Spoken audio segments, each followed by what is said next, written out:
Ciao, ti do il benvenuto all'interno di mattoscacco.com.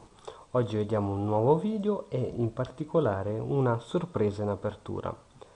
Come avrai potuto capire dalla tua esperienza di gioco, gli scacchi sono anche un gioco psicologico dove il fattore sorpresa è molto importante, soprattutto per i giocatori che utilizzano spesso le stesse aperture e conoscono, diciamo, a memoria le principali giocate. Parliamo quindi della difesa siciliana, una dei giochi più utilizzati in assoluto, e le prime mosse sono sempre uguali a quelle tradizionali, quindi ora c'è D4 col cambio al centro, cavallo per F6, cavallo per C3 e ora per esempio abbiamo D6, cavallo in C6, ma questa volta no, questa volta è il turno di donna in B6. Donna B6 è una mossa un po' particolare, diciamo che crea tensione su D4 e crea tensione su B2. Ora l'alfiere in C1 è costretto a rimanere in questa posizione poiché appena prova ad abbandonarla c'è la donna che può attaccare su B2, quindi è una posizione abbastanza scomoda. Tuttavia, questa è una grande sorpresa per il bianco che in genere piuttosto si aspetta mosse come donna in C7. Ok, ritorniamo alla nostra invece mossa principale. Donna B6. Questa qui è la sorpresa che andiamo ad esaminare oggi. Quali risposte abbiamo? Allora, questa in genere continua in questo modo. Ora il bianco sfrutta il fatto che la donna non è in C7 per appunto attaccare, per spingere il pedone da E4 a E5 e questo è molto importante. Quindi abbiamo il cavallo in F6 minacciato che presto si dovrà muovere. Tuttavia non è detto che bisogna per forza spostare il cavallo, almeno non ora, poiché con alfiere C5 si propone un cambio, ovvero pedone per cavallo e alfiere per cavallo. Il bianco continua a creare tensione andando a sostenere il proprio cavallo e a questo punto l'unica per il nero è quello di spostare il cavallo e metterlo in D5. A questo punto cavallo per D5, pedone per D5, impedonatura ed il nero si trova con una struttura pedonale più debole rispetto a quella del bianco. Ora l'alfiere è sotto pressione. Se facciamo alfiere F5, scusate, il cavallo è sotto pressione. Se facciamo cavallo in F5, questo va a proteggere anche l'alfiere in E3, così in caso di cambio in E3 abbiamo il cavallo che indietreggia.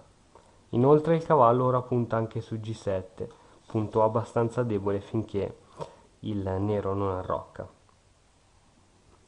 Attenzione, attenzione, mossa inaspettata, donna per B2, bellissima questa. Ora abbiamo l'alfiere sotto presa, il pedone in presa, però adesso notiamo che il nero può comunque recuperare tutto il materiale.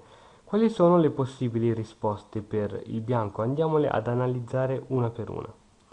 La prima è certamente lo scacco di cavallo, cavallo in D6, scacco. Allora, qui assolutamente bisogna eliminarlo con alfiere per D6,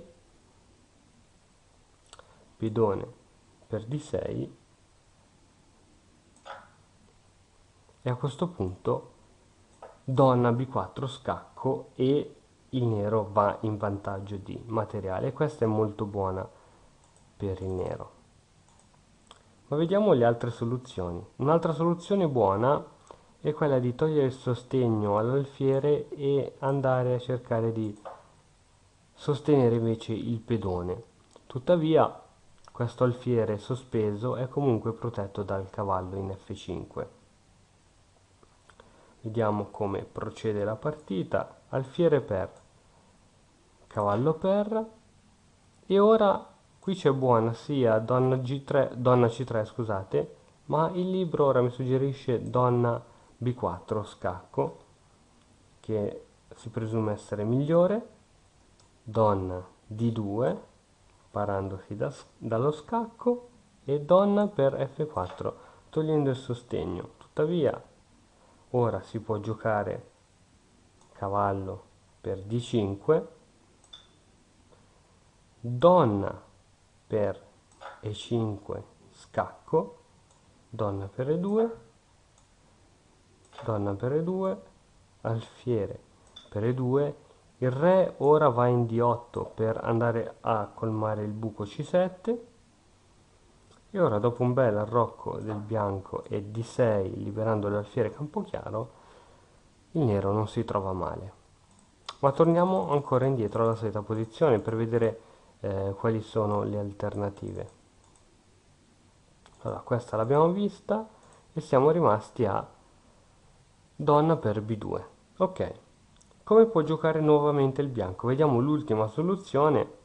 L'ultima soluzione è quella di accettare, diciamo, il gambetto alfiere per C5. Qui assolutamente bisogna giocare donna per C3 facendo scacco e andandosi poi a catturare l'alfiere. Qui ovviamente la donna non può interporsi, altrimenti c'è donna per A1 e il nero perde materiale. Quindi il bianco è costretto a spostare il re. E addirittura guardate ora come può giocare il nero. Questa è un'ottima mossa, che se il bianco risponde in questo modo voi praticamente lo annientate in questo modo.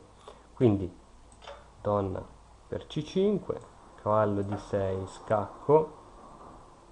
Ora il nero non ha l'obbligo di andare in D8, ma è più prudente andare in F8, F4 sostenendo i pedoni, cavallo in C6 finalmente liberando anche qualche altro pezzo, re F3 proteggendosi dai vari scacchi di cavallo e andando anche a creare ulteriore sostegno, F6 mossa piuttosto inaspettata ma veramente molto forte, cavallo per C8, e ora ci sono alcune mosse intermedie che fanno guadagnare vantaggio al nero. F per, cavallo per E5 scacco, attenzione, re F4, il re che va praticamente al centro della scacchiera, torre per C8, finalmente il pezzo è stato recuperato, re per E5, potete immaginare da soli come andrà a finire questa partita, nonostante ora il bianco ha un pezzo leggero in più. Quindi il re ha appena mangiato, torre E8 scacco, e la partita poi prosegue male per il bianco. Per esempio re F5, torre E4, andando comunque a limitare le vie d'uscita, donna F3 cercando anche uno scacco di scoperta, e donna E7, ci sono veramente pochissime opportunità di sopravvivenza per il bianco.